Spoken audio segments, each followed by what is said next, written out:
Namaste, friends. This is Elle with Sacred Union Tarot, and I am going to do our Spiritual Sapience reading for November the 18th. And this is right before the full moon eclipse, which happens on November 19th. And powerful energies. I have been on vacation. I took a break, and it was wonderful, and now I'm kind of had to realign some of my energies and do a step away from some situations in my life that were causing a little bit of stress, and now I am rejuvenated, refreshed, and ready to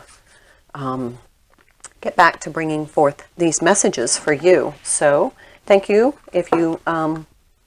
Oh, by the way, I cleaned all of these decks before I left, and they have been resting, so I'm going to give a good shuffle. I did pre-shuffle. This is the Rumi Oracle deck by Alana Fairchild, which I absolutely love.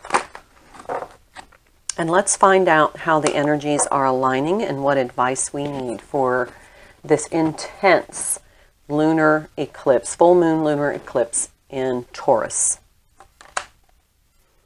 I surge on the uprising wave of love. This is a 5 card. This is new energy coming in. I'm going to do it this way. Don't want to catch my card on fire.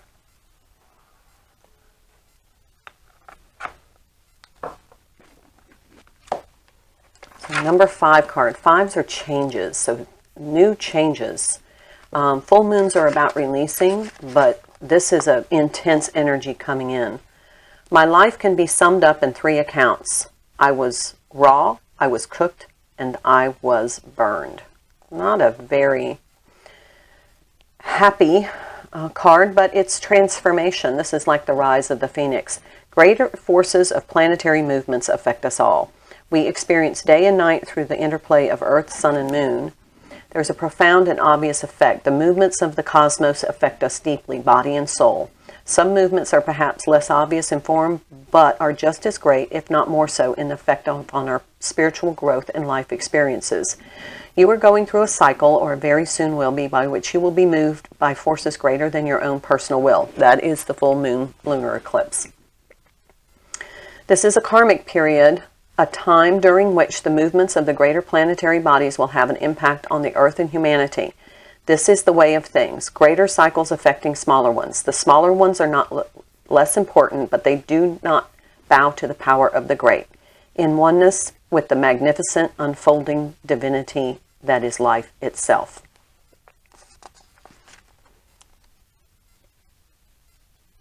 Don't try to swim against the tide of your own life's journey. Go with it. The divine is there waiting for you, orchestrating waves upon which you may reach the heavenly shore. Yes, the divine is there waiting for you, waiting on a picnic blanket of fabric of the heavens, with the sacred feast of earthly bounty just now being unpacked in your honor. Get yourself into that ocean and ride those waves to your sacred date with the divine right now. Surf's up. There are changes happening, and they will be out of your control. So this is the changes. The number 5 is the change card. Go with the flow. These new energies coming in with this full moon lunar eclipse are intense. It's, according to the astrology, it is the longest lunar eclipse in 580 years. So this is going to be an intense sweeping of away of the old cycle.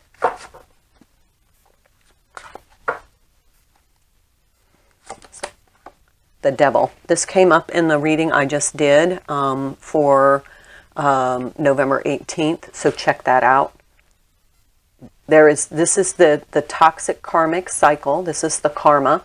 This is the cycle that is being swept away, and you need to go with that. Otherwise, you're just going to have to, you're going to recycle that cycle. So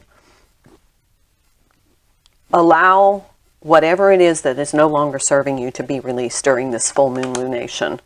Queen of Cups. Don't be overly emotional. Ground yourself. Keep your emotions in check. And, you know, go with the flow of the energy. Follow your heart chakra. You know, just kind of be open and receptive to whatever changes need to come in for your highest and greatest good. And the resistance of trying to resist the kind of the sweeping away of these energies are only going to keep you stuck in that toxic. That's too many. I'll take the one I see, which is the Seven of Cups.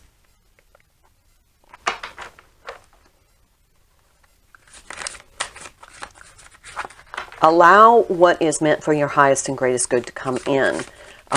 You're going to feel like you have to make a lot of choices in order to facilitate this new energy coming in. Go with your knowing. Follow your intuition. Here's the Knight of Cups. The Knight of Cups to me is somebody coming in and pouring out their emotions to you. Maybe you that are pouring out your emotions, releasing. I was talking to a friend yesterday and he said, I just cried for 36 hours, but I purged. And this feels like it is a purging. So maybe you need to purge your emotions for somebody new to come in and have an emotionally transparent and honest talk. And it might mean that you need to let go of some old emotions that are no longer serving you. Okay, so this is the Eight of Pentacles in reverse. And this is release the resistance. You know, don't force something that is not meant for you. And that came up in the prior reading as well. You may want to check that out because they seem related. Bottom of the deck, the Knight of Pentacles. This came up in the reading is to take your time, be diligent. This is going to be kind of a slow process. It's not going to happen all at once. It's going to have a lingering purging effect. And just be very diligent in allowing the release to happen. And then there will be this, this is almost like an Ace of Pentacles that he's holding. Then the new incoming things will be very visible to you. All right. That's our message for today. Thank you. Namaste.